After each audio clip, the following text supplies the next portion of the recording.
বহু বছর পর এক পড়ন্ত বিকেলে একটা লাইব্রেরির সামনে হঠাৎ মুখোমুখি অরুণ আর মাধবী। আরে মাধবী না? এই মাধবী, মাধবী!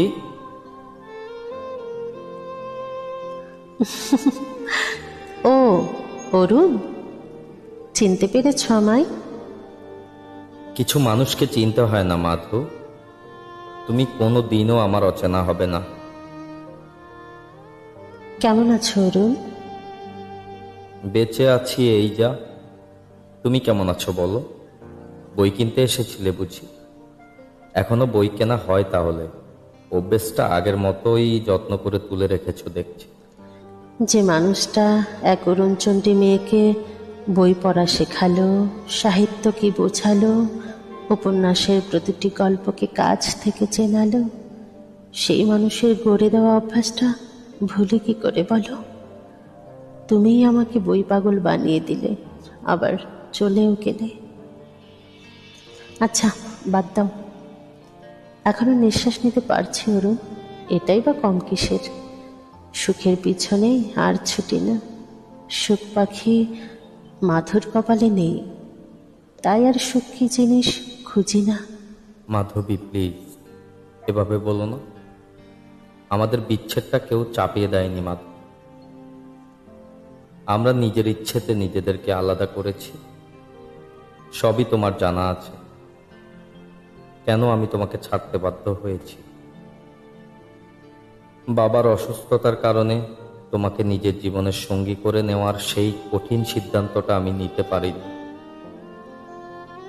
বাবা আমাদের সম্পর্কটা মেনে নিতে পারেনি, তাই নিজেদের ভালোবাসাকে বুকের মধ্যে চেপে রেখে তোমার কাছ থেকে সরে আসতে হয়েছিল।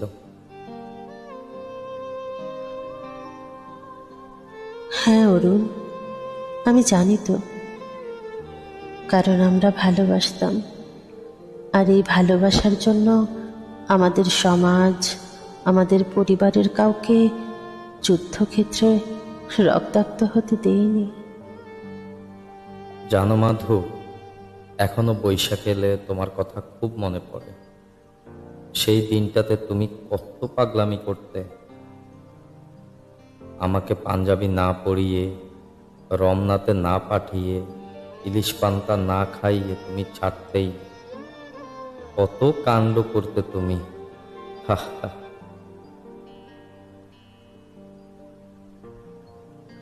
জানো অরুণ, তোমাকে একটা কথা কখনো কোনো দিন বলা হয়নি।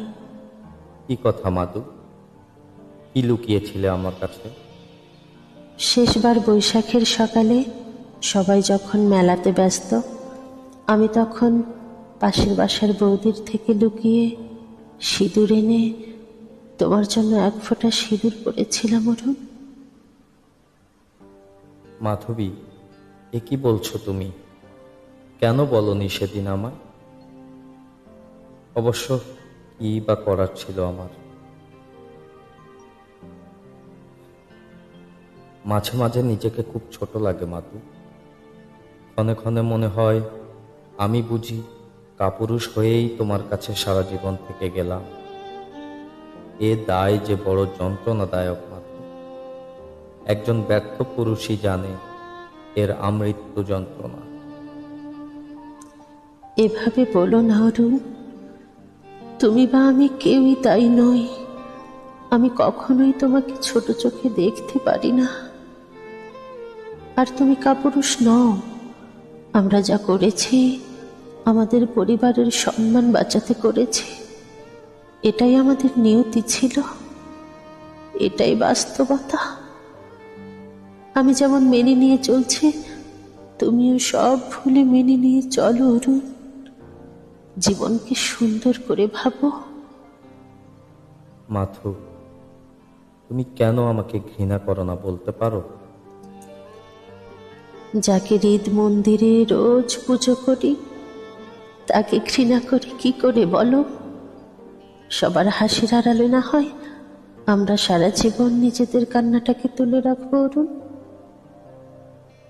বড় আমার জন্য অপেক্ষা করছে, এখন আমাকে ফিরতে হবে। অরুণ, তোমাকে শেষ বেলায় আমার তো আর দেওয়ার কিছু নেই, তবে তোমাকে একটা বই গিফট করতে চাই।